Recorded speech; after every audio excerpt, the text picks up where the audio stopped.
was Chatty, guys, the world's largest talking cow. You can put a few quarters in her and she will talk. I mean, she'll talk about cheese and Wisconsin. Yeah, you might say the message is quite cheesy. I tried.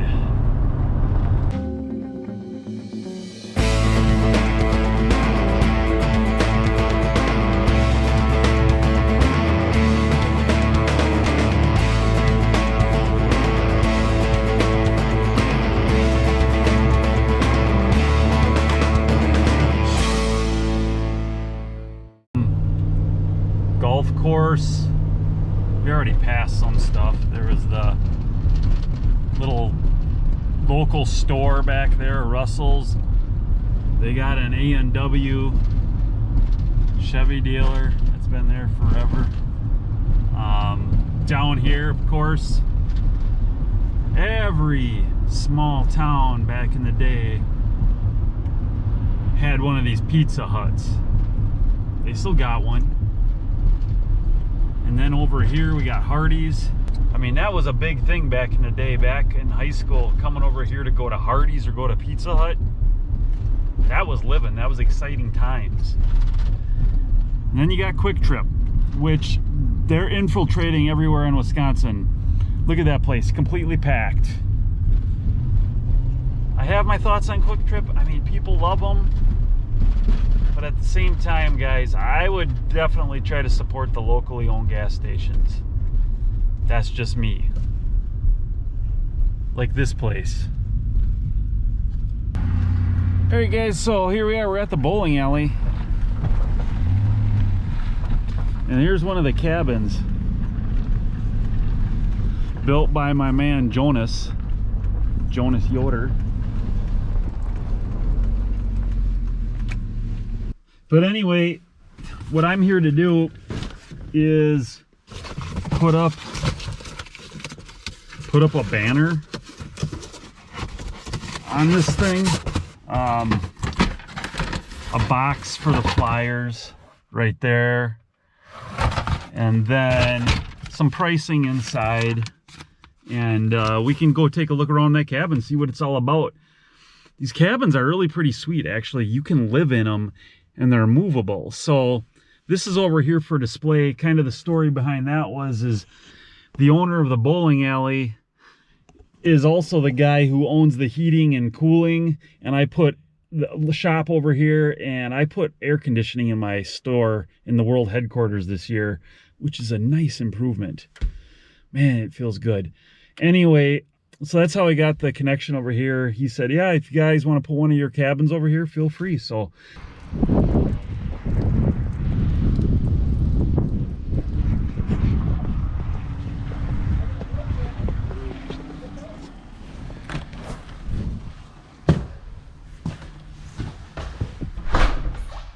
all right, guys, well, let's go in here and take a look at what we got.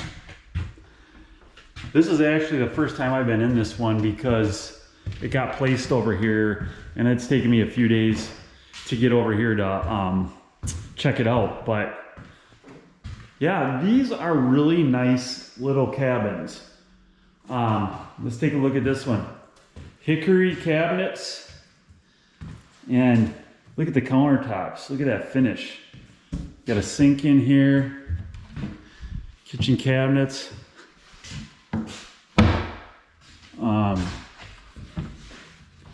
These are all Amish built cabins or cabinets. We got a loft, little ladder. Climb up here, look at this. Windows up here. Definitely could put some storage up here, use it for storage, or kids could sleep up here. That's what a lot of people are buying these for, is like a little vacation home on their little piece of property up north or whatever like that, and they had grandkids come over and they sleep up in the loft. Ceiling fan, remote for that. It does have it's all wired for, you know, you can put your stove here, refrigerator. It's got electric heat in it right now. That's already done. And then let's go back in here. Shower, Full shower, sink, hot water heater, pressure tank, toilet, of course. It's for us English. It's not Amish. We have toilets in these. There is no outhouse for this. They actually know how to build it for the Englishmen. Let's go over here to the bedroom. Look at this bedroom. Nice. You know, you got your thermostat and the breaker. You got 100 amp service in here. So these are nice, guys. I maybe would even want to buy one of these someday, and you know, just where the maple dude wants to get away and hide out, get away from it all.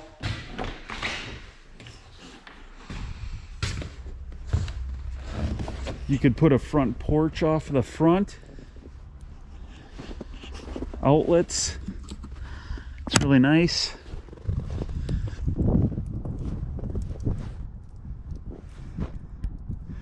Real nice cabin.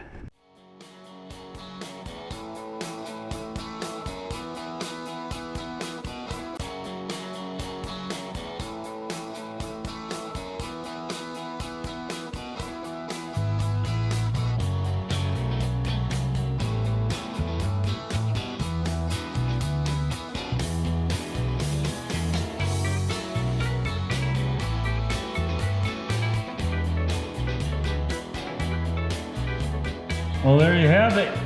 14 by 40 cabin. This thing is 64,950. And you can call me, the Maple Dude, at 715-571-3329 for more info. Those will be delivered anywhere in Wisconsin, included in the price, and we can take them outside of Wisconsin as well. It's a nice cabin. Now I just got to take some pictures of it for Facebook, because I will put it on Facebook Marketplace.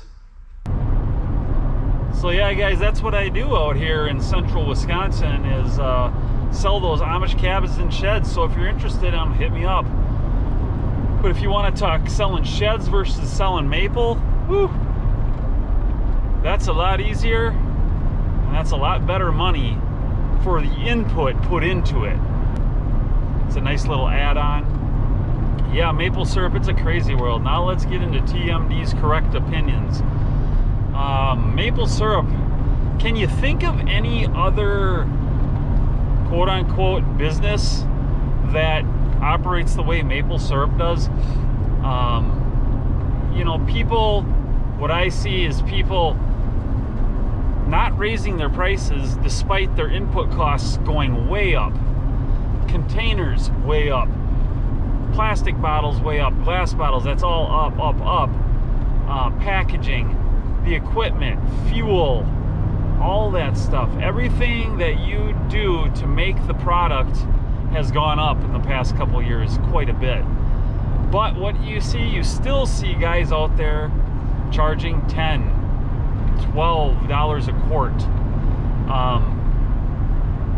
It's an interesting kind of situation with maple, because I think it stems from the fact that you have people, you know, at all different kinds of levels mixed in together.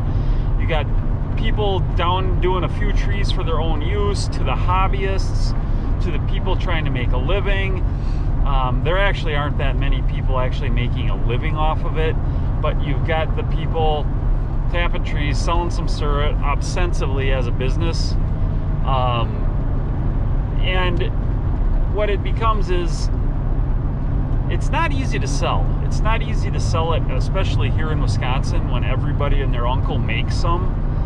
And then you've got the people who want to give it away. So you got kind of a mixed pot of people with different goals in it and everything. And, you know, it leads to that undercutting of price just to move product, despite the input costs going up. I mean, when I see most people in my area, even the people that would be considered a little bit larger producers, and we don't have gigantic big producers in my area, but people that have a few thousand taps or whatever, in most cases, they're just taking the money that they make from it, or the revenue that they make from it, and putting it right back into getting more equipment the next year. So they're never actually really making any money on it. It's just spending more money on the pursuit of that liquid gold. And that kind of plays into the fact that at almost all levels, really, it is a hobby. And they're just throwing, you know, the sales of the drums of syrup right back into buying next year a bigger vacuum pump, or, you know, a monitoring system for the sap in the woods, you know, and the vacuum and that. That's generally what goes on with maple syrup. We got guys around here that pay way too much for sap, and they don't even realize, or they don't care, that when they sell their syrup in the drums, they're way overpaying for that sap. But it's worth it to them because they want to run their big equipment. You know, they want to have that sap coming in, and essentially they're kind of like, their hands are tied because they bought equipment too big for their own operation. So they need the sap coming in. They have to buy the sap, and they have to pay too much for it because they need it to run the equipment that they have.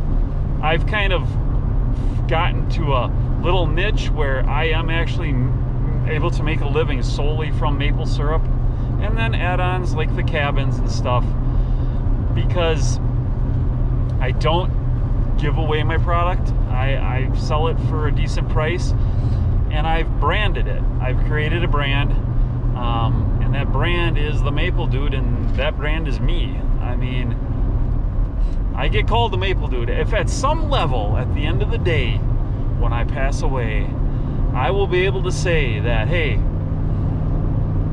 I got to a point where people did not call me by my name, my birth name. They call me, hey, Maple Dude. And if in some regard there's a measure of winning in life, I would say that's it. I've achieved it, the pinnacle. I'm like Prince or J-Lo. One name that is not my name, but people call me the Maple Dude. Guys, have a great week. Thanks for tagging along. Stay tuned. Please like and subscribe. Guys, talk to you soon, and remember, always keep it real.